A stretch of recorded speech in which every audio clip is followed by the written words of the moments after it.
There's a lot of stuff on the internet about what women want. What is the secret to attracting women? From the pheromone colognes that you spray on yourself and they love you, to this course that's going to teach you what to say, all the game that you need in the world, to the generalistic advice that you see on the internet.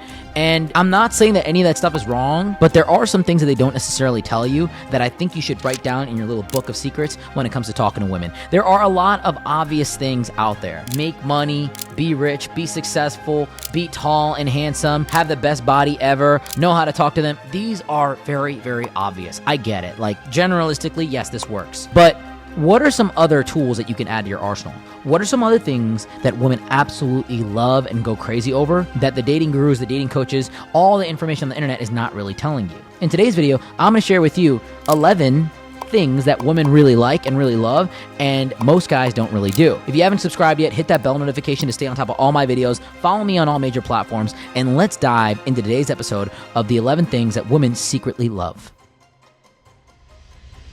Alrighty, we're jumping right into it. And first one is obvious. I'm just going to say it's very obvious, but obviously it's not obvious because most people don't actually do it. The first one is learning how to cook. Learn how to cook, but here's a little twist to it. Learn how to cook her food. Learn how to prepare a dish from her home country. So if you're dating a girl, maybe from India, maybe an Arabic girl, maybe someone that's Spanish, learn how to make a dish from her country and learn how to do it really well. It is so easy to cook. Anybody that's telling you that you need to be extremely talented to cook food, look, I might sound really politically incorrect or socially incorrect, but I think cooking is one of the easiest things ever. I'm a phenomenal cook myself. I cook all the time. It is literally as simple as following instructions. There are so many TikTok, Instagram reel recipes out there about how to cook food. It is literally impossible to be a bad cook in today's world. Back in the day, it was your grandma's cookbook that you had to open up and read her handwriting and be like, okay, this was this secret ingredient, and how do I get this? But now you could literally order every single ingredient off Amazon if you wanted to. Go to your grocery store, get anything you want, fire up your phone, put it in your kitchen, and boom, make the food. It's as easy as that, down to the actual measurements. You're not going to get different taste if you're following the ingredients. So learn how to cook a dish, but learn how to cook something from her country.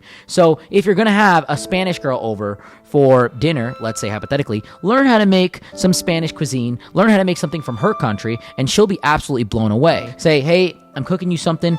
It's a little bit different, but I think you'll really like it. And she'll be like, yo, how do you know how to make this? And it's just something I whipped up, something light. Boom, she's going to be impressed, but it's very, very easy to do. Low barrier of entry there. We all got to eat. Cooking is absolutely a money tip. Do not ignore that. Number 2, here's where we get really weird. Girls say they love flowers. I love flowers. I want a guy that brings me flowers. But let me tell you something. Like, for all the ladies watching this right now, they might get a little mad. Most girls don't actually like the guy that brings them flowers, because every other guy that's out there that's, hit it on the first night, that's been very aggressive and gotten her number and stuff, that didn't do it with flowers, she looks at this guy psychologically in a way that may actually be simping behavior or even very desperate. Most guys in today's world don't really bring girls flowers, especially in the Western cultures. I'm not saying that you shouldn't bring girls flowers. I love giving girls flowers. I love buying flowers in general.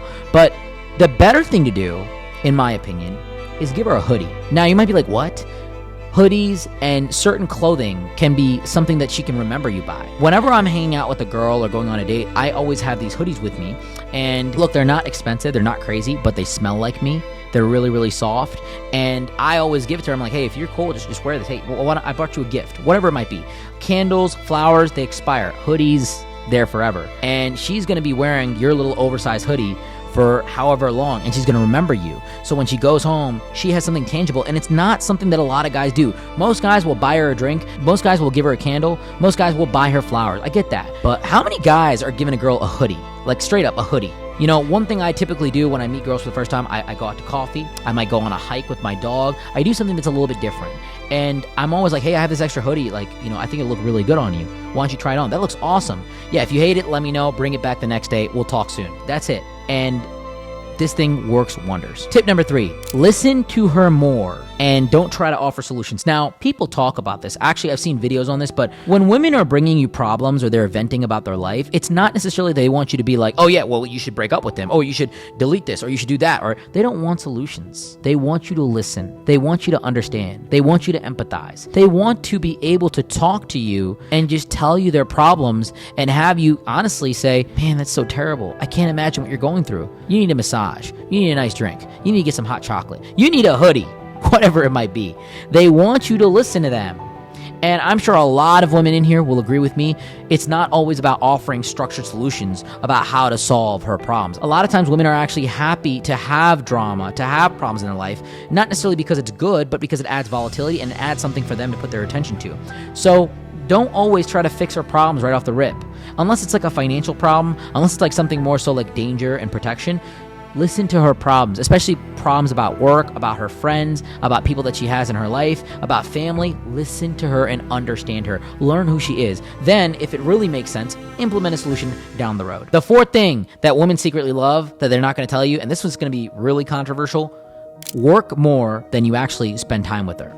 Now, a lot of guys, especially young guys, will make a woman the center of their universe. This is my world. This is my baby. This is everything to me. She is my entire life. Dumbest fucking thing you can do. Dumbest thing you can do. As a man, you have to be dedicated to your purpose. You have to be dedicated to growing yourself as an individual. If you're over here prioritizing your princess more than the actual kingdom, guess what? The kingdom's going to go to shit, and the princess is not going to be the princess anymore because the kingdom went to shit. You have to prioritize your work more than her. You are there to be that provider figure, which is what a lot of guys fit into in the archetype fashion of relationships, but you're more so there to be the leader. The leader is going to focus on work. The leader is going to focus on what needs to be done. And if she is getting in the way of that, trust me, she's not the girl for you. And if she is telling you to focus on her more, I will respectfully tell you, yes, you should care about her, you should give her time, but never prioritize her more than the actual business, more than the actual career, more than the actual thing that she originally liked you for. She liked you because you have a job, because you have a career, because you have an opportunistic lifestyle. She didn't like you when you were homeless, and she didn't invest time with you to build up to where you are now. So women come when the castle is built. Women come when the kingdom is kind of created. And so your job is to maintain that kingdom and provide attention, expendable money and income and support for her down the road and through the relationship itself. So focus on your work, focus on your mission, focus on your passion more than you focus on her. Tip number 5, a lot of women want to be protected. They want that man around them. It's a biological response. Women are psychologically and biologically attracted to men that are taller, stronger, more powerful. The reason the girls like the tall guy is not because the Venmo hits quicker. It's not because he gets better gas mileage in the car. It's not because the rent is cheaper just because he's got a foot on you. It's because they feel like he can protect her when something happens. Oh, he's tall. He can protect me. It's a very innate biological response that doesn't really need to be exercised today. How many times are people getting into fights on a day-to-day basis? It's very rare. Honestly, most people have guns and knives, and it's not really a fair fight in any situation. Even at a bar, someone's gonna crack a bottle on your head. But knowing how to fight, being dangerous itself, oh my God, so useful. Women like the fact that I fight MMA. I don't get in fights. You come up to me at a bar and you try to fight me, I'm gonna be the first one that says, you got it, bro. You got me. I don't like fighting. Fighting is never productive. Anybody that actually fights MMA or does anything like that knows that no matter what it is, you're always losing. You're taking damage. You're taking hits. You're hurting somebody. It's never productive. Fighting in general is not good unless it's actually forced, and you got to know how to protect yourself. But women love men that know how to fight. Women love men that are physically in shape. Being physically in shape is one thing, but knowing mixed martial arts, MMA, dude, absolute game changer. I think a man can't receive the highest level of discipline in life unless he goes to MMA. MMA will literally change your life because every other sport out there is, you're putting some pressure on the body. MMA, you're literally taking damage.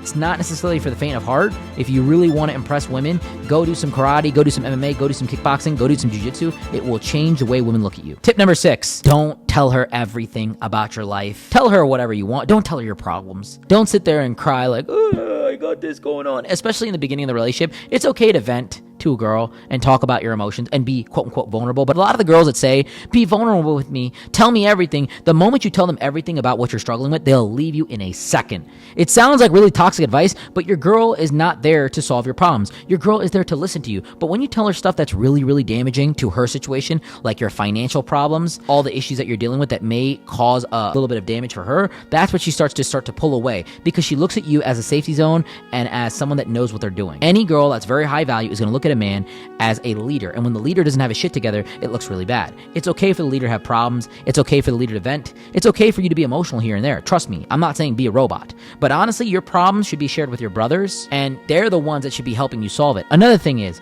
don't tell her all the positive and success and wins that you have in your life. Don't tell her the things that you have going for yourself. If you got a separate account that's investing money, don't tell her how much you have in there. Don't tell her how much you make. Don't tell women how much you make on a year-to-year basis. Leave a little bit to the imagination. If you're making $400,000, for example, don't tell her you make $412,000 a year. Don't tell her that you do for a promotion that's going to make you $600,000. Like, don't share these things. This is just my advice. Some people will be really against this, but always leave a little bit to the imagination. Because even if I were to tell a girl that I make $10 million a year, I'm capped out. And the moment she meets somebody that's making 14 or 15 or 17 million, she's going to associate that guy as better than me in what I do. Not that she's going to leave me on that, but it's just not safe and it's not smart, and it's always good to have a little bit of mystery. You just want her to say that he's successful, he does well. I don't really know how much he makes, but he takes care of things. That's what you want. Tip number 7. Women love animals. They love animals. And fish are cool, cats are cool, dogs really where the real estate is. Honestly, if you can get horses, that's even better, but dogs are really, really like, that's kind of like the happy medium. And a lot of people have dogs, but a lot of people don't have trained dogs. You got a trained dog, oh my God, different level of respect from a woman. Because not only do you know how to control your environment and yourself, you know how to control an animal that doesn't speak the same language as you. Let's talk about the breeds of dogs that you should get. Okay, so there's been a lot of surveys out there, and a lot of people will say girls like the small, foo-foo little cute dogs. And I love all dogs. I love Frenchies, I love Chihuahuas, I love all types of dogs. But my favorite types of dogs are the big ones. The Belgian Malinois, the German Shepherds, the Rottweilers, the Dobermans. These are the dogs that convey power, authority, danger, and significance. And if you got one of these things under control, which is not easy to do, you are winning. My Rottweiler is a chick magnet, and he's trained to a T. And when people see that I can walk him off leash and he heels to me and he does everything that I say, it is an absolute sign of respect, not only from women, but from men. And everybody respects me because I got a dog that's trained that will kill and attack and do anything I want at the snap of a finger. It's not that my dog is actually violently attacking people, nor that he's a really mean dog. It's just the training itself shows that I put time and effort and energy to discipline not only my life, but the life of those around me that follow my lead. Tip number 8. This is going to be something that most guys don't do, but have a ton of water and a variety of it. You might be like, what do you mean? Like, I got bottled water in the house. Look, I'm going to take this to a whole nother level. When people come over your house, you want to offer them something to drink. Not everybody drinks alcohol, but guess what everybody does drink? Water, right? Not a crazy aha moment there, but everybody drinks water. And whenever somebody comes over my house, I offer them some water. And when they say, yeah, anything's fine, like, yeah, I'll take a water, and I'll open my fridge and say, which one do you want? Which one of these makes sense for you? And I got the Essentia, I got the Icelandic, I got the Aquapana, I got the Mountain Valley, I got the Waiakia, I got the Fiji. Man, I got every single type of water out there. And instantly, it's like, whoa, you live life different. You drink a lot of water. Now, mind you, between me and you right now, having like 20 to 30 different types of water bottles in your fridge, trust me, it's not cheap, but it's not that expensive. I mean, buying those water bottles itself is, it's expensive. It might cost $200, $300, but it's not like I personally hemorrhage through the water myself. I love drinking, water from my filter, and, occasionally I'll grab a water bottle there. But I'm someone that doesn't really drink. I don't really engage in a lot of alcohol consumption. So for me, I don't really drink coffee. I don't really drink itself. Those expenses are gone. So I can spend money liberally on water itself. It's not a big deal to me. And women go crazy when they realize, oh my God, this is my dream fridge. Oh my God, you have so many different types of water. For some reason, people feel different. They feel special. They feel more elegant when they have a multitude of choices when it comes to the basic things, such as water, such as soap, such as, everything around them. So have different types of water. I'm sure they're going to show my fridge here at one point and how it looks, but you have to have a clean fridge and an organized kitchen because it shows that you're putting in good things into your body. Tip number 10. All right, this is just my personal opinion. This is something that a lot of girls have complimented me on, but dress either formal or like a put-together bum. And what I mean by that is the casual clothing doesn't really do it for women. The casual clothing isn't going to make a girl like, look, wow, look at that jeans and that graphic tee. That's just so amazing. Like, that's not going to really do it for a girl. But when you can kind of dress down and look good, like if you're wearing joggers and like a hoodie with nice accessories and you're kind of blinged out, looks good, a girl will catch more attention to that than you just being casual. Or on the flip side, you dress extremely nice. You're either dressing very formal, you're showing out, or you're dressed like a bum. It's one or the other. And honestly, it's better to dress well as much as you can because you've got to dress to impress. And when people know that you take your look seriously, it's really good. Now, here's where people get very turned off by it. Oh, buying suits, buying expensive clothes is expensive. It's really not. Go on Amazon, go on Alibaba. You can buy a lot of really good clothes for very, very cheap. I don't buy designer. This shirt is like $12. My pants right now are like $12 or $10. I don't buy designer anything. Like, you might see me have some few designer shirts, and those are honestly gifts from exes or things I bought to impress a certain ex at a certain period of time. But honestly, designer is not my thing. Wear stuff that's very cheap that looks good, and you'll get a lot farther as long as it's very formal or you're kind of dressed like a cool, put-together bum. And last but not least, this one might come off obvious, but I promise you it is going to be a game changer. Drive a nice car, but not the car that you're thinking. Don't drive the Lambo. Don't drive the Ferrari. Don't drive the Aston Martin. Yes, those cars will get you women, but honestly, those cars, in my experience, get you way more male attention than female attention. The cars that you want to drive are the ones that women want to drive themselves. So the Porsche Cayenne Turbo, the Range Rover. Honestly, Mini Coopers are a massive, massive, massive hit with women. Convertible Mustangs, they're huge with women. Jeep Wrangler, women love Jeep Wranglers. Tesla Model X, phenomenal car. The number one car, the number one chick magnet out there in terms of vehicles, I would say personally, is the G-Wagon. If you can afford a G-Wagon, it is the ultimate car that's going to pull you women, because women will see themselves dating you, being with you, engaging with you, and potentially driving your car around. And the biggest thing that you can do is say, hey, you want to take my car for a spin? You want to drive this time? And you put her in the G-Wagon or the Porsche Cayenne Turbo or the Range Rover. She's going to feel like, wow, this could be my life every day. That is a power move right there. So I hope this was helpful. Guys, if you haven't done so already, hit that bell notification to stay on top of all my videos. Follow me on all my major platforms. And I appreciate you for taking a little bit of your time to listen to what I have to say. Until next time, guys.